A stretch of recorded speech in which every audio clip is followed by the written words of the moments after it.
Hi guys, welcome back here to Warrobots, and we are back here on my own Battlereg account, and we have a new event going on at the moment. It's 34 days long. It's the Scavenger event. Warrobots Scavenger event it is, and we are going to see what we have for prizes in those three crates, I should say. So let's start off with tier 1. We have here a Capri, an Eldritch Capri, which looks pretty cool. It's a Yandi robot. It does the same thing as the regular Capri does.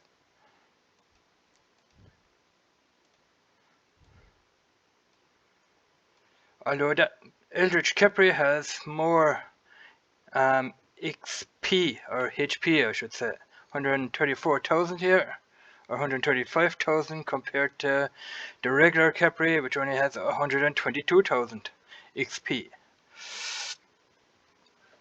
What else do we have here? We have here the Rastor, the Spirit Rastor. Then we have here the Spirit Smuda. The Rastor does a damage here of 274 with a 500 meter range. The Spirit Smuda, I think the Smuda, that is a heavy weapon. It does more damage here, 352. Then we have here the Eldritch Cremola. I think the Cremola, that is the light weapon. 214 damage at level 1.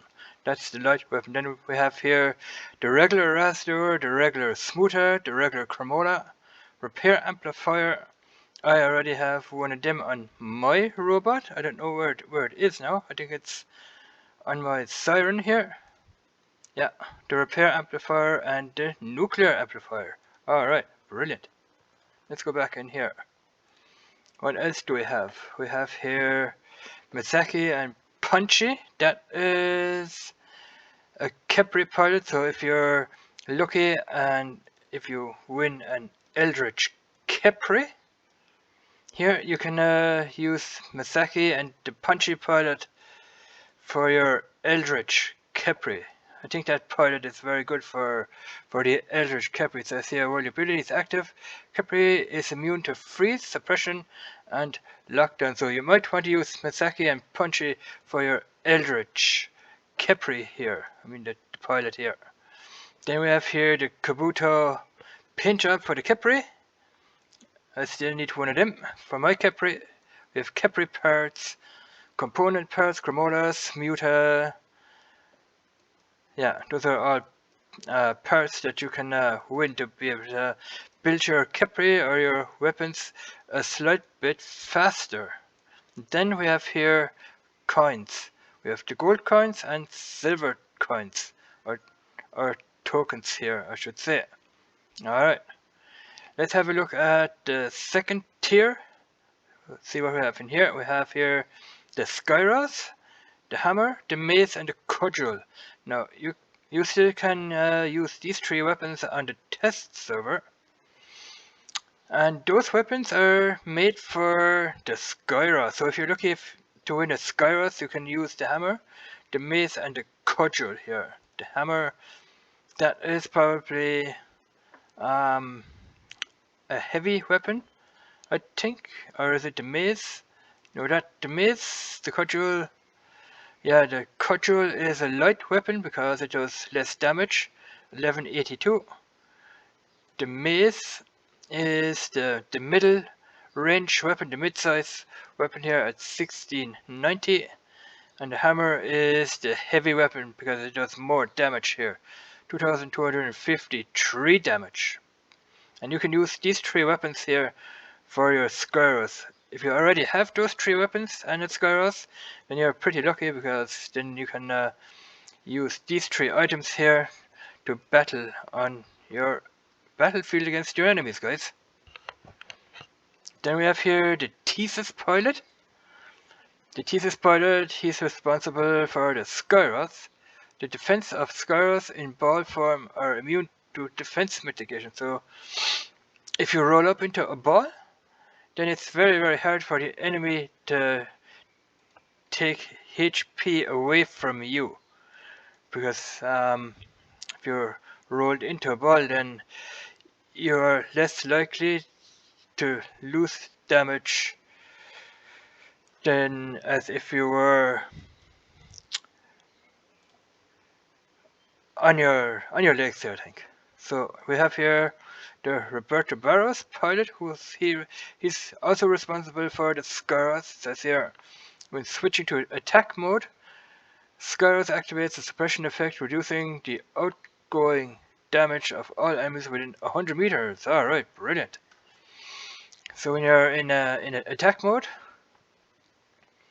then you have the suppression effect, which he's going to activate. He's going to activate the suppression effect, which means all reducing damage, the outgoing of that damage of all enemies within 100 meters. So with all the enemies that are within 100 meters are going to get an amount of damage. So I think that is very well explained. Then we have here the Scavenger paint job for your Skyras. We have the 8-ball magic paint job for it, and back here we have Skyras and Cutthroat Hammer Mace components here, as you guys can see here. Then back here we have the gold tokens once again, 100, then 1500 gold and 5000 energy cells. Brilliant. Alright. Let's check out the last tier, which is here tier 3. We have here the Scavenger Heimdall, which looks a lot cooler than the regular Heimdall. I think, in my mind anyway.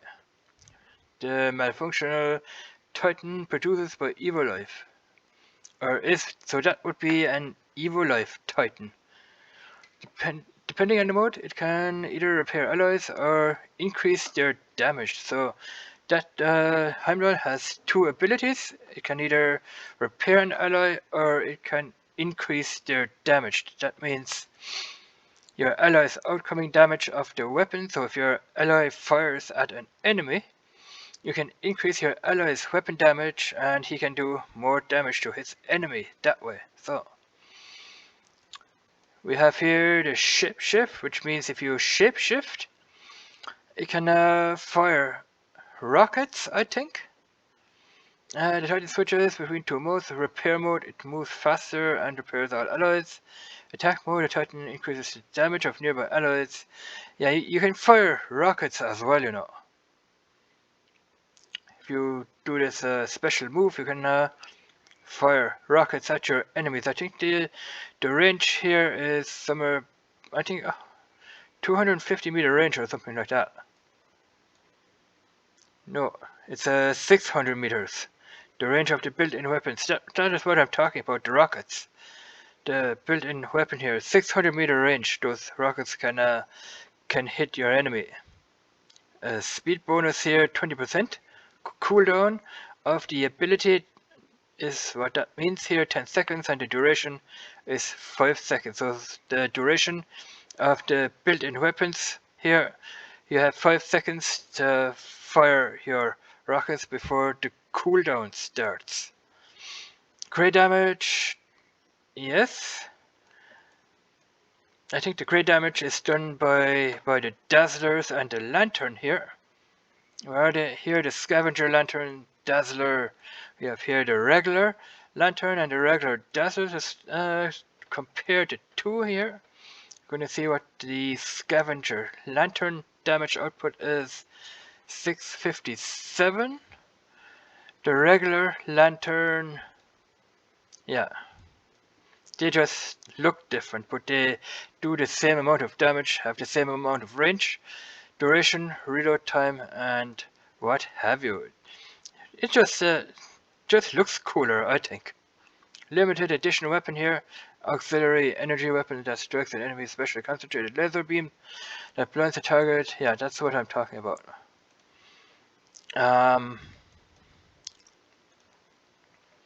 Here the malfunction. If you fire this weapon here at an enemy, your enemy will malfunction. So he can't fire. He can't practically do anything when you fire this lantern or dazzler at your enemy. He's practically stunned. So this is here a magnetic weapon, the Gargantua and the Pantagruel. I've tested these weapons over on the test server, and I must say these are pretty freaking awesome, guys. Because if you fire off these weapons, the magnetic beam that comes out of the weapon here will hit more than one robot, provided they are in a certain range. I think if they are in a 50-meter range or in a 100-meter range, then those energy beams are going to bounce off an enemy robot, and it's going to hit more than one enemy robots that are close range. I think that was just the description here in the test server, on the test server. Then we have here, I just love these weapons. Those are pretty awesome to have, I think. They do a severe amount of damage. Those do damage to the lanterns, but they have the ability of the, I keep forgetting, of the, where is it?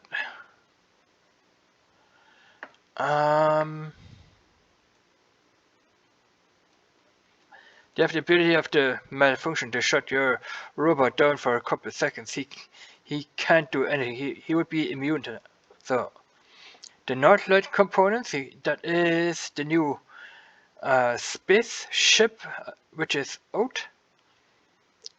I think that was testable on the test server a couple of weeks back. You could test that spaceship.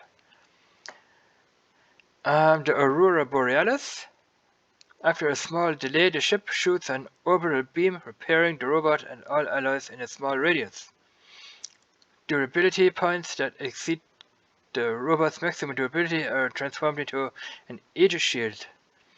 All robots inside the area of effect get additional defense points. So that is pretty awesome. You have here repairable durability, which means it will repair your robot if you take a couple of hits.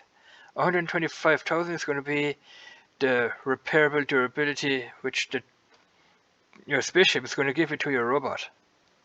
I like how they came up with the Aurora Borealis. So I have heard that somewhere before. Yeah. Then we have here the Onslaught Reactor, which does a little bit more damage than the Cannibal Reactor. At level 1 here it does an additional damage of 3% and an additional damage to Titans 7%. Let's have a look at the Cannibal Reactor. I have that one on my Arthur here. That one just does the additional damage, which is 29% at level 16. It just has the additional damage. It doesn't have the damage to Titans.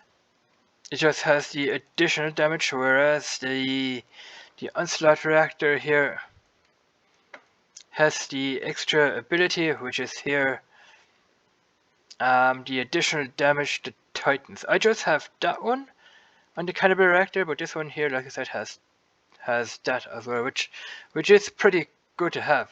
The Onslaught Reactor. Additional damage to Titans. If you have, let's say, the Dazzler and the Lantern setup, you might want to use the Onslaught Reactor here, so you can do additional damage to Titans to bring them down pretty severely and pretty quickly as well. And then we have here the regular Heimdall. Yeah, cooldown duration. Yeah, does the same. It has the same details. The damage protection here, 377. Let's have a compared to this guy. Yeah, this one has more damage protection, 415,514. That one here, 1150, and the speed here is 35. Okay, 1150. Yeah, that regular Heimdall has less damage protection, 377,000. So you might be lucky to get the Scavenger Heimdall because it has a lot more damage protection than the regular Heimdall. But if you have that one too, that is not too bad either. So we have here the Northlight components, 5,000, 2,500 and 1,000 components, and we have here the silver tokens in tier 3, and you also have the gravity amplifier, which you can also win here for your spaceship. But you not only that, where you can win it, you can win the gravity amplifier down here in operations, which is here in, I think it's D. Yeah, you can win your gravity amplifier also in operations in tier D here. And you might want to do this tier D, and then you can buy this for $14.99, and you can upgrade your, I think that's the Orion spaceship. You can upgrade your spaceship with these parts here. So let's see how many parts you would have then. 1,000, that is 1,500. 2,500, 4,000, 6,000. So if you buy all of them, you would have 6,000 Orion components. I think I already have the Orion here. Yeah, here it is, the Orion spaceship. I already have it. It's not maxed out yet. How do you max that out? Upgrade. Alright.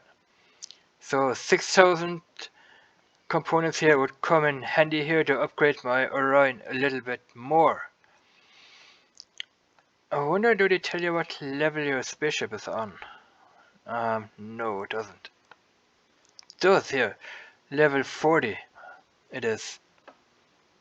I have here some components, but not enough to upgrade the spaceship, because I need 375 here and 450 parts or components.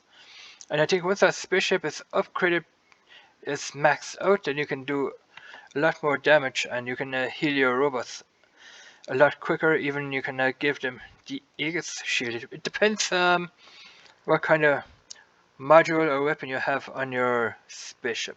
So, and then what I wanted to show you guys is Pixonic. They gave us Steam players here this new hunting grounds. Now this is what people and I were testing on the test server. It's the PvE, player versus enemy, is what that is. But we are gonna do that in a separate video, otherwise my video is gonna get way too long. So this is gonna be it, guys. The Scavenger event is on this week. Like I said, it's gonna take 34 days to complete all of that. And let me know in comments below what you guys think of the video, and also let me know what you guys are going to be getting out of these 3 tiers. That would be very, very, very interesting, especially here in tier 3, if you guys are going to be getting the Scavenger Heimdall or the regular Heimdall. I would advise, if you get the Scavenger one, use it. It's a way better than the regular one, because like I said, this one here has more damage protection, 415,000, which is quite a lot if you max that out to level 150.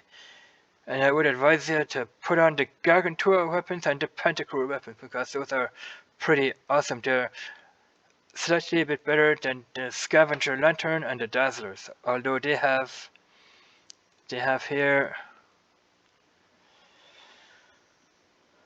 yeah, effective accumulation. They can stun your robot and put them out of action for a couple of seconds. I would put those on my Muramets. Those are good weapons for Muramets, and those are good weapons for either for the Heimdall or the